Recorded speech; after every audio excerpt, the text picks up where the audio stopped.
بسم اللہ الرحمن الرحیم۔ السلام علیکم۔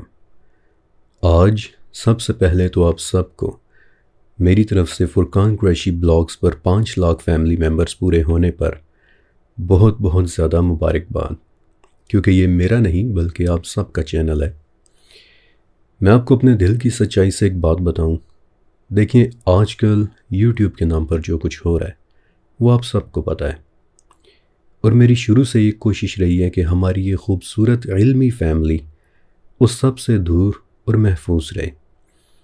میرے لیے یہ سب ایسا ہی ہے کہ جیسے کوئی اپنے معصوم بچے کو معاشرے کی برائیوں سے محفوظ رکھنے کے لیے دن رات کوششیں کر رہا ہو۔ اس چینل پر جو کچھ ہے وہ آپ ہی کے لیے ہے، اس لیے آپ بھی دعا کیا کریں کہ اللہ تعالی ہمارے اس خوبصورت علمی سفر کو ہمیشہ پاک، صاف، خالص سچائی کے ساتھ اور ہمیشہ اپنی حفاظت میں رکھے، آمین۔ تو چلیں آئیں پھر شروع کرتے ہیں ہم سیریز کی وہ قسط کہ جس کے اندر ایک بار پھر سے ہم حضرت نوح علیہ السلام کے دور میں واپس جانے والے ہیں، اور کہ جس میں آج نوح علیہ السلام کے زمانے کا ایکچول سیلاب ڈسکس ہونے والا ہے۔ اب اس سے پہلے کہ ہم ایکچول سیلاب کی طرف جائیں، میری درخواست ہے کہ آپ پچھلی 3 قسطوں سے ملی معلومات کو ایک مرتبہ پھر سے اپنے ذہن میں ریفریش کر لیں کہ حضرت نوح علیہ السلام کا زمانہ ہمارے زمانے سے بہت مختلف تھا۔ اس زمانے میں ایسی ڈیمینشنز کام کر رہی تھیں کہ جو آج ہمارے لیے بند ہو چکی ہیں۔ اس دور میں آسمان کے ایسے دروازے کھلے ہوئے تھے کہ جو سیلاب آنے کے بعد بند ہو گئے۔ اور ایسا کیوں؟ حضرت نوح علیہ السلام ان 5 انبیاء میں سے ایک ہیں کہ جن کے ساتھ بڑے حیرت انگیز واقعات پیش آئے تھے۔ اور وہ 5 انبیاء کرام کون کون سے ہیں؟ الاحزاب کی 7ویں آیت میں ان 5 انبیاء کے نام موجود ہیں، اور میں چاہتا ہوں کہ آپ یہ آیت بہت غور سے سنیں کہ جب ہم نے تمام انبیاء سے عہد لیا، اور بالخصوص آپ سے اور نوح سے اور ابراہیم سے اور موسیٰ سے اور مریم کے بیٹے عیسیٰ سے۔ تو یہ ہیں وہ 5 انبیاء، اور اس آیت کی بیس پر ابو ہریرہ رضی اللہ تعالیٰ عنہ کہا کرتے تھے کہ یہ 5 انبیاء اللہ تعالیٰ کے پسندیدہ ترین نبی گزرے ہیں۔ اب آپ غور کریں کہ ان 5 انبیاء کے ساتھ ایسے واقعات پیش آئے ہیں کہ جو بڑے ہی انٹر ڈیمینشنل قسم کے واقعات تھے۔ مثلا حضرت ابراہیم علیہ السلام کہ جن کے بارے میں قرآن کہتا ہے کہ ہم نے انہیں آسمان و زمین کی تمام مخلوقات دکھا دی تھیں۔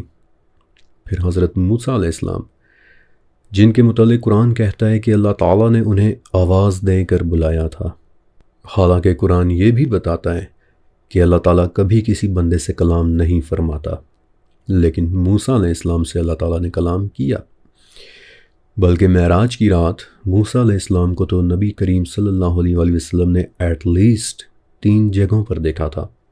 بیت المقدس میں، حضرت موسیٰ علیہ السلام کی اپنی قبر میں، اور پھر چھٹے آسمان پر۔ ایٹ لیسٹ 3 جگہوں پر موسیٰ علیہ السلام ایک ساتھ موجود تھے۔ پھر حضرت عیسیٰ علیہ السلام کے جو آج بھی زندہ ہیں، اور دوسرے آسمان پر کہیں حضرت یحییٰ علیہ السلام کے ساتھ رہ رہے ہیں، اور جن کے متعلق قرآن فرماتا ہے کہ اللہ کے حکم سے وہ مردے زندہ کیا کرتے تھے۔ اور پھر نبی کریم حضرت محمد صلی اللہ علیہ وآلہ وسلم کہ جنہیں اللہ رب العزت راتوں رات مسجد حرام سے مسجد اقصیٰ اور پھر معراج کے تھرو 7ویں آسمان تک لے گیا۔ اور 5ویں نبی حضرت نوح علیہ السلام کہ جن کی انٹر ڈیمینشنل زندگی کے متعلق آج کی ہماری یہ ویڈیو ہے۔ میں آپ کو ایک مثال اور بھی دیتا ہوں۔ عبداللہ ابن عباس رضی اللہ تعالیٰ عنہ سے ایک روایت ہے کہ جو قصص الانبیاء میں بھی موجود ہے، اور البدایہ والنہایہ جیسی شہرۂ آفاق کتاب میں بھی موجود ہے، کہ ایک مرتبہ نبی کریم صلی اللہ علیہ وآلہ وسلم حج کے دوران ایک وادی سے گزرے تو اچانک آپ علیہ السلام رک گئے اور پوچھا کہ اے ابو بکر، یہ کون سی جگہ ہے؟ تو ابو بکر صدیق رضی اللہ تعالیٰ عنہ نے عرض کی کہ یا رسول اللہ، یہ عصفان نام کی ایک وادی ہے۔ تو آپ علیہ السلام نے فرمایا کہ ابو بکر، یہ وہ جگہیں کہ جہاں سے نوح، ہود اور حضرت ابراہیم علیہ السلام گزرے تھے۔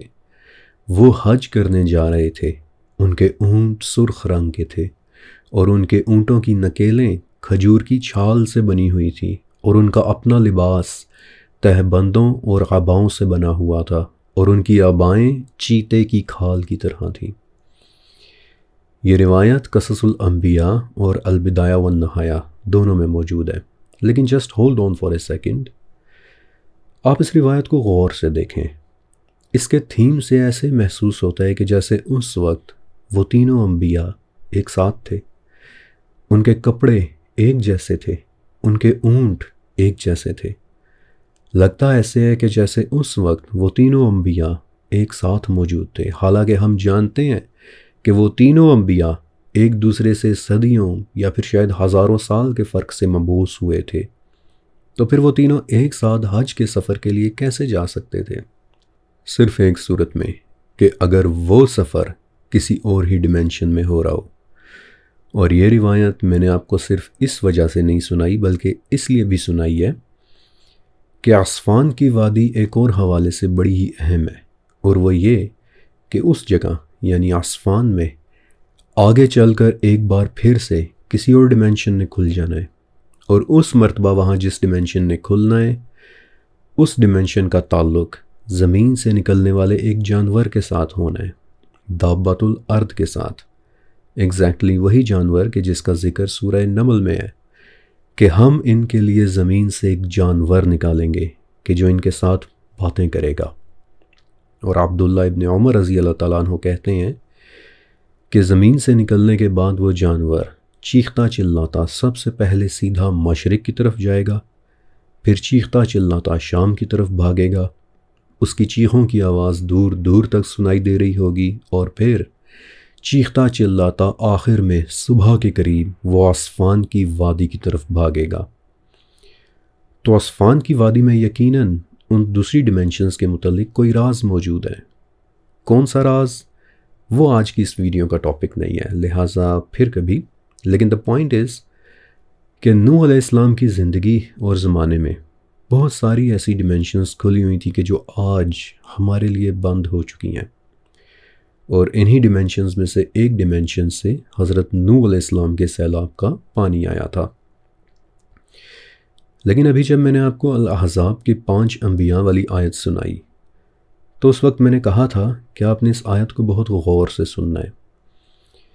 آپ نے نوٹس کیا کہ اس آیت میں 4 انبیاء کے نام ٹھیک اسی سیکوینس کے ساتھ آئے ہیں کہ جس سیکوینس کے ساتھ بذات خود وہ انبیاء مبعوث ہوئے تھے، یعنی پہلے حضرت نوح علیہ السلام، پھر ابراہیم علیہ السلام، پھر موسیٰ اور پھر عیسیٰ علیہ السلام۔ لیکن کیا آپ نے غور کیا کہ نبی کریم صلی اللہ علیہ وآلہ وسلم کا ذکر مبارک آیت میں سب سے پہلے ہوا ہے؟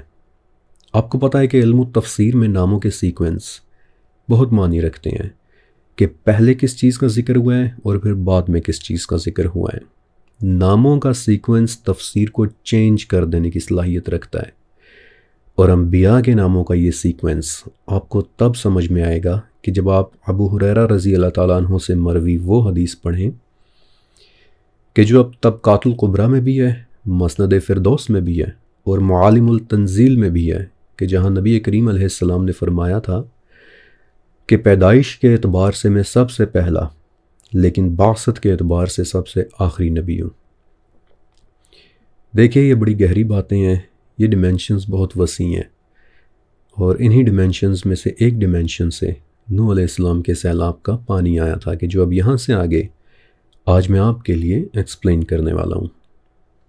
قرآن پاک کے مطابق نوح علیہ السلام کے سیلاب کی شروعات ہوئی تھی دراصل ایک تنور سے، کہ جب ہمارا حکم آ پہنچا اور تنور ابلنے لگا تو ہم نے کہا کہ اپنی کشتی میں ہر قسم کے جانداروں میں سے جوڑے سوار کر لیجئے۔ اور یہ بہت ضروری ہے کہ ہم تنور کے کانسیپٹ کو سمجھ لیں۔ تنور بیسیکلی ایک عربک ورڈ ہے، یہی ورڈ ہم اردو میں بھی استعمال کرتے ہیں، لیکن اردو میں ہم اسے تندور کہہ دیتے ہیں، اور اردو والے تندور کا صرف ایک ہی مطلب ہوتا ہے، یعنی وہ جگہ کہ جہاں روٹیاں لگائی جاتی ہیں۔ لیکن عربی لفظ تنور کے کئی معنی ہیں، مثلا روٹی پکانے والی جگہ کو بھی تنور کہا جاتا ہے، زمین کے کسی بلند حصے کو بھی تنور کہا جاتا ہے، بلکہ زمین کی سطح کو بھی ایک خاص سینس میں تنور ہی کہا جاتا ہے۔ اس سب کا مطلب یہ ہوا کہ پچھلے 1450 سال کے دوران اس لفظ تنور کی بہت ساری انٹرپریٹیشنز کی گئی ہیں۔ مثلاً ابن عباس رضی اللہ تعالیٰ عنہ کہتے ہیں کہ سیلاب کی نشانی یہ تھی کہ آگ نکالنے والے تنور میں سے بھی پانی نکلنا شروع ہو جائے گا، جبکہ علی ابن ابی طالب رضی اللہ تعالیٰ عنہ کا سٹانس اس سے بالکل مختلف ہے۔ وہ کہتے ہیں کہ تنور ایک سمبولک میننگ رکھتا ہے۔ وہ فرماتے ہیں کہ تنور سے مراد یہ ہے کہ جب دن روشن ہو جائے تو سیلاب آ جائے گا۔ پھر کچھ مفسرین نے فرمایا کہ یہ ایک ایکچول تنور تھا کہ جس میں نوح علیہ السلام کے گھر والے روٹیاں بنایا کرتے تھے، اور امام شعبی رحمۃ اللہ علیہ تو قسم کھا کر کہتے ہیں کہ یہ ایک ایکچول تندور ہی تھا، اور یہ کہ یہ قدیم عراق میں ہوا کرتا تھا۔ لیکن اگر آپ کو پچھلی قسطیں یاد ہیں تو میں نے آپ کو آدم علیہ السلام کے زمانے کے متعلق بتایا تھا کہ one of the earliest things کہ جو آدم علیہ السلام نے بنائی تھیں، ڈیزائن کی تھیں، انوینٹ کی تھیں، ان میں سے ایک چیز دراصل ایک تندور بھی تھا کہ جس میں اماں حوا علیہ السلام روٹیاں پکایا کرتی تھیں۔ اور یہی سٹانس امام حسن عسکری رحمۃ اللہ علیہ کا بھی ہے کہ یہ تنور وہی حضرت آدم اور بیوی حوا علیہ السلام والا تندور تھا کہ جو نوح علیہ السلام کے زمانے تک اس دنیا میں موجود رہا تھا، اور اسی نے نوح علیہ السلام کے لیے ایک نشانی مقرر ہونا تھا کہ جب اس میں سے پانی نکلنا شروع ہو جائے تو سمجھ لیں کہ اب سیلاب آنے والا ہے۔ اور بائی دی ویز یہ بہت زبردست بات ہے۔ یہ بات آپ نے ضرور اپنے ذہن میں رکھنی ہے کہ تندور میں سے سیلاب کا پانی نکلنا شروع ہوا تھا، اور ابھی میں تھوڑی دیر میں اس پر واپس آؤں گا بھی۔ پھر ابن ابی حاتم اس تندور کی لوکیشن کو مزید ایکسپلین کرتے ہیں کہ یہ تندور ایک بہت بڑے جزیرے میں رکھا ہوا تھا، ایک آئی لینڈ میں۔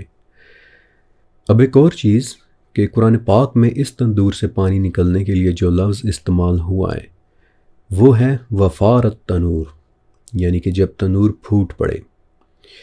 فار دراصل ایک پاسٹ ٹینس ہے، اس کا مصدر ہے فوران، اور اس کا مطلب صرف پھوٹ پڑنا نہیں بلکہ ابل کر نکلنا ہوتا ہے، جوش مارتے ہوئے نکلنا ہوتا ہے۔ اب آپ امیجن کریں کہ آدم اور اماں حوا علیہ السلام کا تندور کہ جو انہی کی طرح یقیناً بہت اونچا، لمبا اور سائز میں عظیم الجثہ ہوگا، جب اس میں سے جوش مارتے ہوئے ابل کر پانی نکل رہا ہو تو اس وقت یہ منظر کیسا لگتا ہوگا۔ اللہ مستعان۔ بائی دی ویز آپ کے لیے ایک ایڈیشنل انفارمیشن کے طور پہ بتا دیتا ہوں کہ اوورآل تمام مسلمانوں کے لیے دنیا کا سب سے اہم ترین مقام نو ڈاؤٹ خانہ کعبہ ہے۔ پھر دوسرا اہم ترین مقام نو ڈاؤٹ مسجد نبوی ہے۔ تیسرا اہم ترین مقام مسجد اقصی ہے۔ چوتھا اہم ترین مقام دمشق کا وہ مینار ہے کہ جہاں حضرت عیسیٰ علیہ السلام نے اترنا ہے۔ اور پانچواں اہم ترین مقام اگر کوئی ہوتا تو امام شعبی رحمۃ اللہ علیہ کے مطابق وہ یہی تندور ہوتا کہ جس سے طوفان نوح کا پانی نکلا تھا۔ اور یہ پانی کس طرح نکلتا رہا تھا؟ یہاں سے شروع ہوتا ہے نوح علیہ السلام کے سیلاب کا ایکچول واقعہ۔ تندور سے پانی بغیر رکے نکلا چلا جا رہا تھا، اور دوسری طرف آسمان سے پانی بغیر رکے برسے چلا جا رہا تھا۔ یہ بات ہمیں سورہ قمر سے پتہ چل جاتی ہے۔ اب قصص الانبیاء میں ہے کہ اس روز اللہ تعالیٰ نے آسمان سے ایسی بارش برسائی کہ زمین نے اس سے پہلے کبھی آسمان کو اس ہولناک طریقے سے برستے نہیں دیکھا تھا، اور آسمان سے پانی ایسے برس رہا تھا کہ جیسے کسی نے مشکیزوں کے منہ کھول دیے ہوں۔ صرف ایک منٹ کے لیے امیجن کریں کہ آسمان سے مشکیزوں کی طرح پانی نکلتا کیسا لگ رہا ہوگا۔ آپ کو پتہ ہے کہ آرٹ ورک بنانے کی اپنی تمام تر سکلز کے باوجود شاید میں ان مناظر کو ان کی اصل ہیبت کے ساتھ کبھی بھی ڈیزائن نہ کر پاؤں۔ سیلاب کے حوالے سے دو آیات بہت اہم ہیں۔ ایک تو یہ تندور والی آیت کہ تندور سے پانی ابل کر نکل رہا تھا، اور دوسری سورہ قمر والی آیت کہ ہم نے آسمان کے دروازوں کو ایک زوردار بارش کے ساتھ کھول دیا تھا۔ آپ کو پتہ ہے کہ توریت میں بھی اس حوالے سے ایک آیت موجود ہے، بک آف جینیسس میں، کہ جب نوح علیہ السلام کی عمر 600 سال ہوئی تو دوسرے مہینے کے 17ویں دن زمین سے پانی کے تمام سوتے پھوٹ نکلے، اور آسمان کی کھڑکیاں کھل گئیں اور 40 دن اور 40 راتوں تک زمین پر موسلا دھار بارش لگی رہی تھی۔ اور 13ویں صدی کے ایک بہت بڑے اندولیشین مفسر قرآن امام قرطبی رحمۃ اللہ علیہ سے ہمیں ایک ایڈیشنل انفارمیشن اور بھی ملتی ہے کہ جو پانی آسمان سے آ رہا تھا وہ ٹھنڈا تھا، اور جو پانی زمین سے نکل رہا تھا وہ پانی گرم تھا۔ اور اس کی ایک وجہ ہے بھی کہ جو ابھی میں تھوڑا آگے چل کر بتاؤں گا بھی، لیکن میرا آپ سے ایک سوال ہے کہ اس بڑے اسکیل پر جب گرم اور ٹھنڈا پانی آپس میں مل جائیں تو نتیجہ کیا نکلے گا؟ دھند، بے انتہا دھند، شدید دھند۔ ان روایات کی بیس پر میری انڈرسٹینڈنگ یہ ہے کہ نوح علیہ السلام کا طوفان جب بھی رکا ہوگا، تھما ہوگا، تو اس وقت ہر طرف سٹل بے انتہا دھند چھائی ہوئی ہوگی۔ نو ونڈر کہ جودی پر کشتی رکنے کے باوجود نوح علیہ السلام کو زمین دکھائی نہیں دے رہی تھی۔ جب کشتی رکنے کے بعد کے واقعات ڈسکس ہوں گے تو ان میں انشاءاللہ اس چیز کی ڈیٹیلز آئیں گی بھی۔ اب زمین سے پانی ابل ابر کر نکل رہا ہے اور آسمان سے پانی کھلے ہوئے مشکیزوں کی طرح برس رہا ہے۔ ایک چیز کہ مشکیزیں کا لفظ میری جنریشن کے لوگ تو شاید سمجھ جائیں، لیکن آج کی نسل نے مشکیزہ شاید کبھی دیکھا بھی نہیں ہوگا۔ It's an old fashion water bag. کسی زمانے میں لوگ چمڑے کے ان بیگز کے اندر پانی کیری کیا کرتے تھے، اور جب وہ اس کا منہ کھولتے تو پانی کسی موٹی سی دھار کی طرح باہر نکلا کرتا تھا۔ بالکل اسی طرح طوفان نوح کی بارش کا پانی آسمان سے برس رہا تھا، اور اگلے 40 دن تک یہ پانی اسی طرح برستا اور ابلتا رہا تھا۔ اور آپ خود امیجن کریں کہ اس قدر پانی سے سیلاب کا کیا حال ہوا ہوگا۔ ہر طرف پانی، سب کچھ ڈوبنے لگ گیا، برباد ہونے لگ گیا۔ اس سیلاب کے حوالے سے حضرت عائشہ رضی اللہ تعالیٰ عنہ ایک واقعہ بیان کرتی ہیں کہ جو آج سے 900 سال پہلے لکھی گئی عربی زبان کی ایک نایاب کتاب الجمع الفوائد و مجمع الزوائد کی 6th جلد میں لکھا ہوا ہے، 6th والیوم میں، کہ جب سیلاب کا پانی چڑھنا شروع ہوا اور لوگ اس میں ڈوبنا شروع ہو گئے تو ایک عورت اپنے چھوٹے سے بچے کو لے کر بہت زیادہ پریشان ہوئی۔ آخر کو وہ ایک ماں تھی اور اسے اپنے بچے سے بہت زیادہ محبت تھی، لہٰذا وہ اپنے بچے کو اٹھا کر ایک پہاڑ کی طرف بھاگنے لگی، لیکن دھیرے دھیرے پانی پہاڑ کی جڑ تک بھی پہنچ گیا۔ وہ عورت ایک بار پھر سے اٹھی اور بھاگ کر پہاڑ کے درمیان تک پہنچ گئی، لیکن آہستہ آہستہ پانی وہاں تک بھی آ گیا، یہاں تک کہ کسی طرح سے وہ عورت پہاڑ کی چوٹی تک پہنچ گئی، لیکن چوٹی بھی پانی کے اندر ڈوبنے والی ہو گئی، یہاں تک کہ اس عورت نے اپنے بچے کو دونوں ہاتھوں میں اٹھا کر پانی سے اوپر کر لیا، لیکن اسی وقت پانی کا ایک تیز ریلا آیا اور اس ماں اور بچے دونوں کو بہا کر اپنے ساتھ لے گیا۔ حضرت عائشہ رضی اللہ تعالیٰ عنہ کہتی ہیں کہ اگر اللہ تعالیٰ نے اس دن کسی پر رحم کرنا ہوتا تو اس بچے اور اس کی ماں پر رحم کرتا۔ اللہ مستعان۔ آپ غور کریں کہ اکثر عذاب کے واقعات ہم کیسی لاپرواہی کے ساتھ سنتے اور ایک دوسرے کو سناتے ہیں کہ ہاں ایک فلاں قوم تھی، اس پر فلاں عذاب آیا، لیکن صرف 1 منٹ کے لیے سوچیں کہ آئے ہوئے ان عذابوں کے دوران کیسے کیسے دل خراش واقعات پیش آئے ہوں گے۔ 1 منٹ کے لیے سوچیں کہ جب اس عورت نے اپنے بچے کو ہاتھوں سے اوپر اٹھایا ہوگا، اسے پانی سے اوپر کیا ہوگا کہ کسی طرح سے میرا یہ بچہ بچ جائے، تو اس وقت اس کے دل پر کیا گزر رہی ہوگی۔ یہ بات تو شاید ہم کبھی امیجن بھی نہیں کر سکتے۔ اسی طرح جب نوح علیہ السلام کا بیٹا کہ جو سورہ ہود کے مطابق ایک کنارے پر کھڑا انہیں دیکھ رہا تھا، تو سورہ ہود کے مطابق اس نے کہا کہ اے میرے والد، میں پہاڑ پر چڑھ جاتا ہوں تو وہ مجھے بچا لے گا۔ اس پر نوح علیہ السلام نے کہا کہ نہیں، آج کسی نے نہیں بچنا سوائے اس کے کہ جس پر اللہ رحم کر دے۔ تو اسی وقت ایک بڑی سی لہر آئی اور کنعان کو اپنے ساتھ بہا کر لے گئی۔ کنعان، توریت سے ہمیں پتہ چلتا ہے کہ نوح علیہ السلام کے اس بیٹے کا نام کنعان تھا۔ تو آپ امیجن کریں کہ اس وقت اپنے بیٹے کو اپنی آنکھوں کے سامنے پانی میں ڈوبتا دیکھ کر نوح علیہ السلام کے دل پر کیا گزر رہی ہوگی۔ تاریخی روایات سے ہمیں یہ بھی پتہ چل جاتا ہے کہ جس لہر نے کنعان کو ڈبویا تھا وہ تقریباً 40 گز سے زیادہ اونچی لہر تھی، اور دیکھنے میں ایسی تھی کہ جیسے کالے رنگ کا کوئی پہاڑ آ رہا ہو۔ کلیئرلی وہ کسی قسم کی کوئی روگ ویو تھی کہ جو سمندروں میں طوفانوں کے دوران اٹھ جاتی ہیں۔ ویڈیو کی خاطر میں آپ کو بتا سکتا ہوں کہ قدیم آئرلینڈ میں ایک کتاب لکھی گئی تھی کہ جس کا نام ہے دی اینلز آف فور ماسٹرز۔ یہ کتاب آئرلینڈ میں انسان کی صدیوں پرانی تاریخ اور ان کی لوک داستانوں یعنی کہ فوک لورز کے متعلق ہے، اور اس کتاب میں ایک ایسے ماسٹر کی کہانی بھی ہے کہ جو ایک عظیم سیلاب کے وقت 54 یعنی 54 دوسرے آدمیوں کو لے کر ایک پہاڑ پر چڑھنے کی کوشش کرنے لگا تھا، لیکن پھر اچانک ایک بڑی سی روگ ویو آئی اور اس نے بیتھ نامی اس ماسٹر اور اس کے تمام 54 ساتھیوں کو اس وقت پانی میں غرق کر دیا تھا۔ اور Annals of Four Masters in 300 ثبوتوں میں سے ایک ثبوت ہے کہ جو ہمیں پوری دنیا سے ملتے ہیں کہ کیسے ایک عظیم گلوبل سیلاب آیا تھا، لیکن وہ سب انشاءاللہ آگے چل کر۔ دا پوائنٹ از کہ تاریخی اعتبار سے تو میں آپ کو بہت کچھ بتا سکتا ہوں، لیکن امیجن کریں کہ یہ سب اپنی آنکھوں کے سامنے ہوتے دیکھنا کیسا لگتا ہوگا۔ نوح علیہ السلام کو اس وقت کیسا لگا ہوگا کہ جب انہوں نے اپنے بیٹے کو 40 گز اونچی ایک روگ ویو میں بہہ جاتے دیکھا ہوگا۔ اس ماں کو اس وقت کیسا لگا ہوگا کہ جب وہ اپنے بچے کو بچاتے پہاڑوں کے اوپر بھاگ رہی ہوگی۔ آپ کو پتہ ہے کہ یہ واقعات لکھنا میرے لیے اس قسط کا شاید سب سے مشکل پارٹ تھے۔ پچھلی قسطوں کے دوران میں نے آپ کو ایک بات کہی تھی کہ نوح علیہ السلام کی داستان میں والدین اور اولاد کا تھیم بہت نمایاں ہے۔ یہ دونوں واقعات کہ جن میں والدین کا اپنی اولاد کے ساتھ ریلیشن شپ بہت واضح ہے۔ پھر آگے کہ جب میں آپ کو سیلاب آنے کی وجوہات بتاؤں گا انشاءاللہ، تب بھی آپ دیکھیں گے کہ it all started with parents and their offsprings. پھر نوح علیہ السلام کی قوم کہ جو اپنے والدین اور آباء و اجداد کی عبادت کیا کرتے تھے، اور کیسی اتفاق کی بات ہے کہ نوح علیہ السلام کی کہانی بھی سب سے پہلے مجھے میری والدہ نے سنائی تھی۔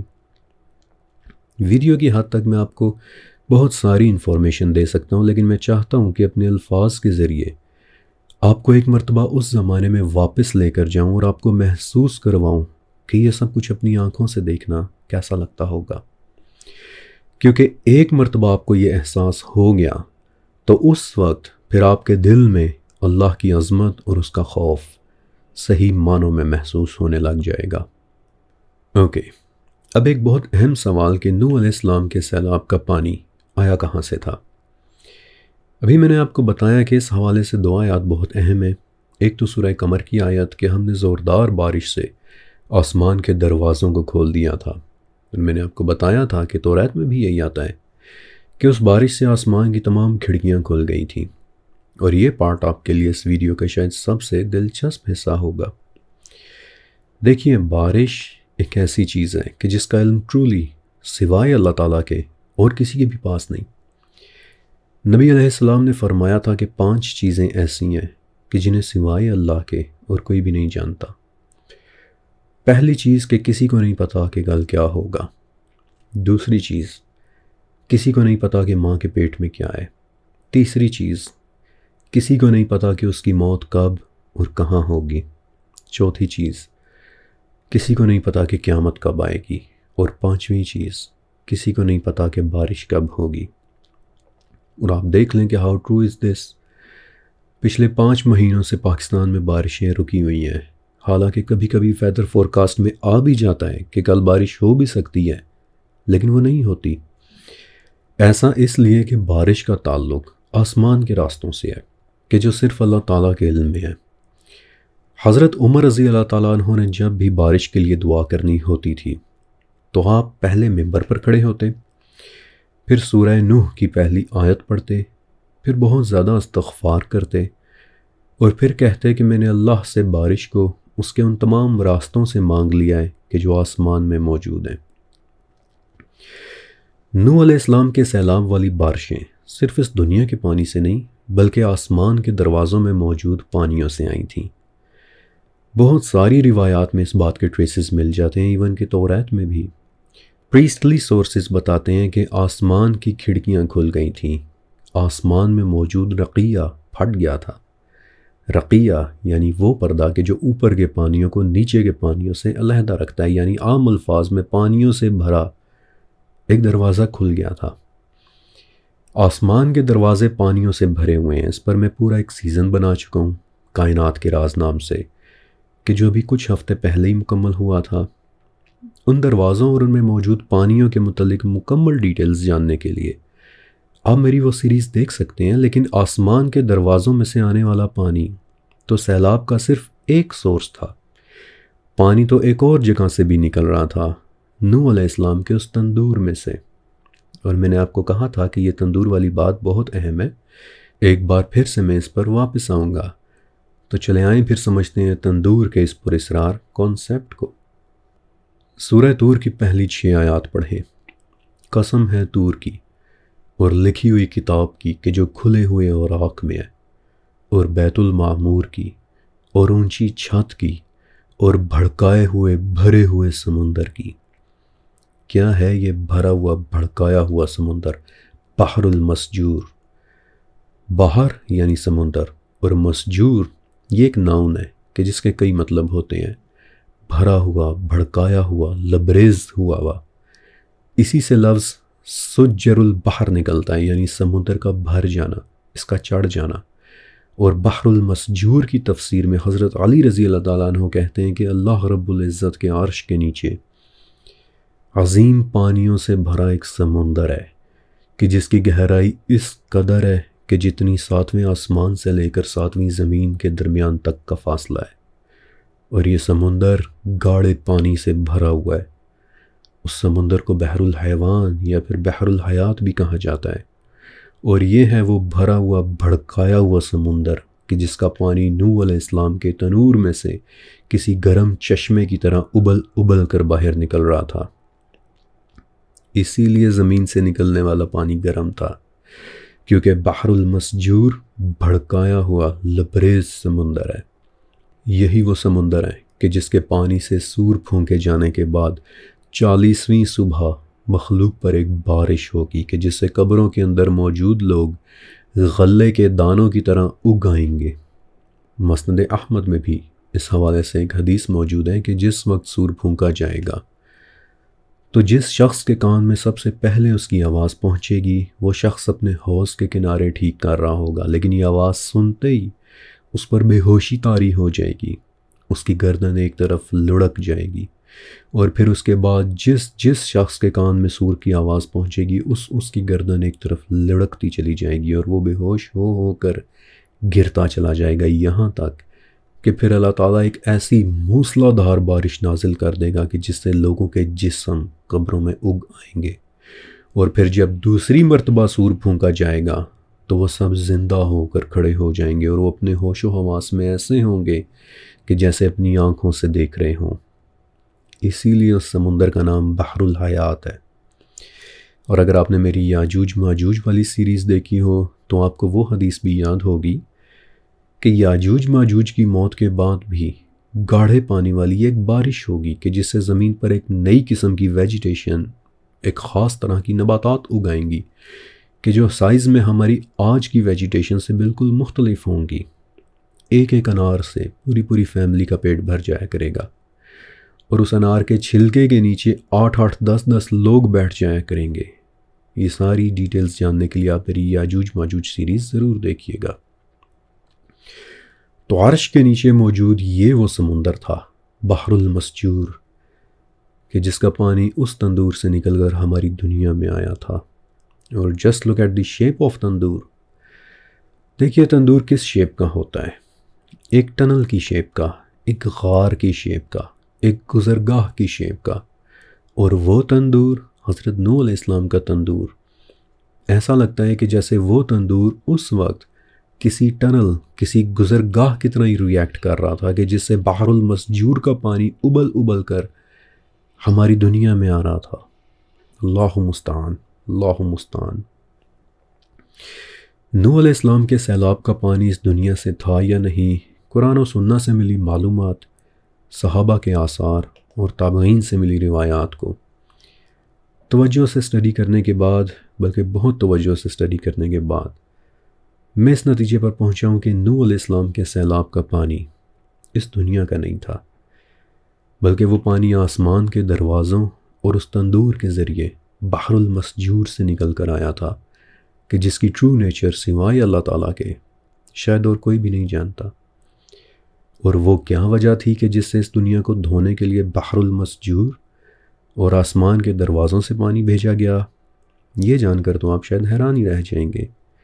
لیکن وہ سب اب انشاءاللہ دی ٹائم ٹریول سیریز کی اگلی قسط میں، کیونکہ اب آپ نے 2 کام ضرور کرنے ہیں۔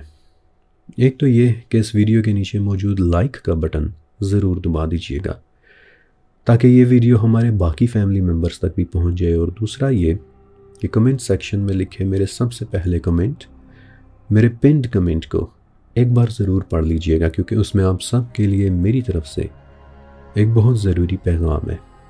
شکریہ اور اللہ حافظ۔